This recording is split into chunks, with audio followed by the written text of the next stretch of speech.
Afinal de contas, viver na lei e viver no Espírito são contraditórios? Eu tenho vivido na lei ou tenho vivido no Espírito? Vamos falar um pouquinho sobre isso na palavra de hoje.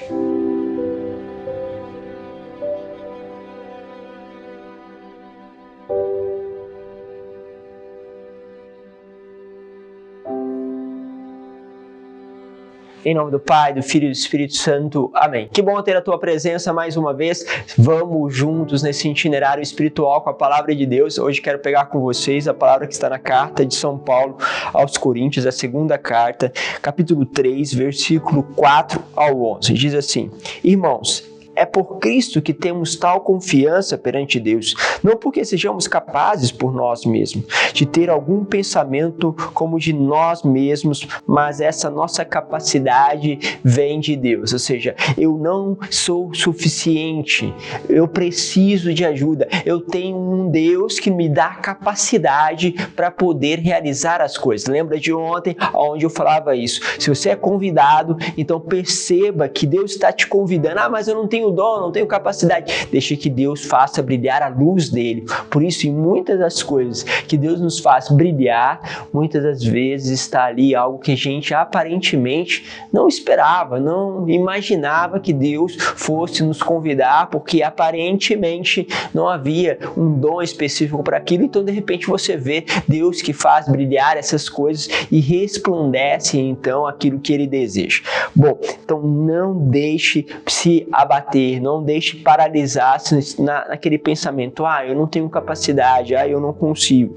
Então ele vai dizendo assim: é ele que nos tornou capazes de exercer o ministério de uma aliança nova. Esta não é uma aliança da letra, mas do Espírito. Pois a letra mata, mas o Espírito comunica vida. Se o ministério de morte gravado em pedras com letras foi cercada de tanta glória que os israelitas não podiam fitar o rosto de Moisés por causa do fulgor, ainda que passageiro, quanto mais glorioso será o ministério do Espírito. Pois se o ministério da condenação foi glorioso, muito mais glorioso vai de ser o ministério do serviço da justificação.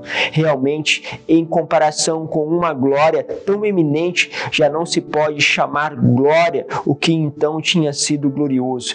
Pois se o que era passageiro foi marcado de glória, muito mais glorioso será o que permanece. Olha que forte. Então, nós temos aqui a letra, ou seja, Moisés recebe do Senhor as leis e coloca isso naquelas tábuas de pedra. Ele coloca essa lei, escreve esta lei, e esta lei era gloriosa no sentido de que podia até mesmo ver através de Moisés no seu rosto o esplendor de tudo isso. E ele fala: imagine se essa letra já dar todo esse esplendor que os israelitas não conseguiam olhar para Moisés diante do brilho da sua face. Imagine o que é a vida no Espírito.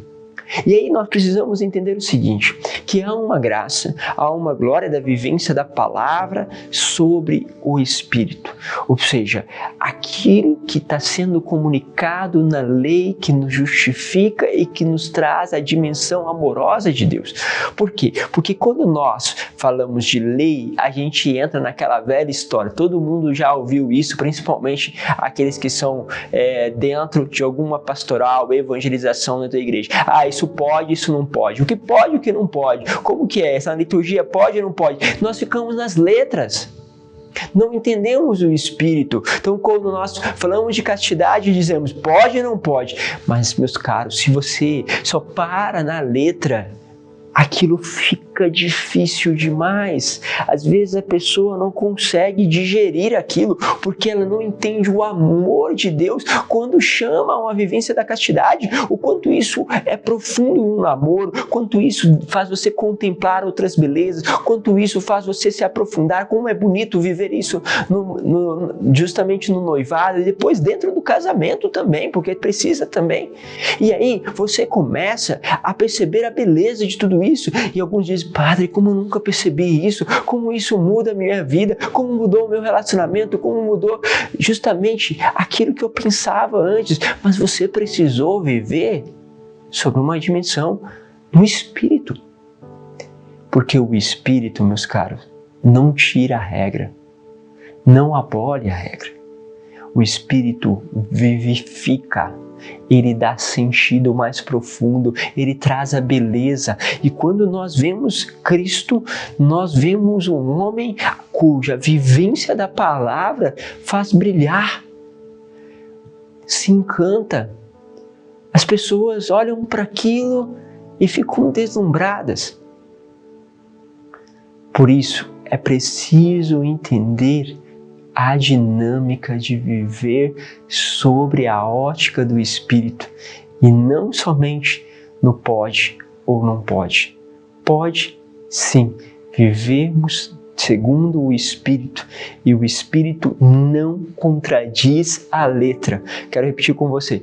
O Espírito não contradiz a letra. O Espírito não faz você viver uma vida medíocre. Porque alguns pensam que viver segundo o Espírito é viver de qualquer jeito. Estou amando. E aí eu passo por cima de tudo. Não, isso não é o Espírito. O Espírito, pelo contrário, faz você viver com alegria. Transforma a tua face naquilo que antes parecia pesado em graça, em glória, porque manifesta a força de Deus. Por isso perceba, se aquilo que você faz tem verdadeiro Espírito, verdadeiro sentido, e se você fica somente no pode ou não pode, o quanto às vezes você está vivendo só segundo a letra, e às vezes, quantas vezes, por sinal, é usado somente a letra para condenar. Quantos pegam a palavra de Deus para condenar, simplesmente pela regra, mas esquece do Espírito. E aí, em vez de trazermos a pessoa pelo brilho e a graça de vivência do Espírito, que faz viver justamente a letra, acabamos afastando as pessoas. Abrace, leve o Espírito, e o Espírito conduzirá a viver na radicalidade o que a letra pede. Deus vos abençoe, Pai, Filho e Espírito Santo. Amém.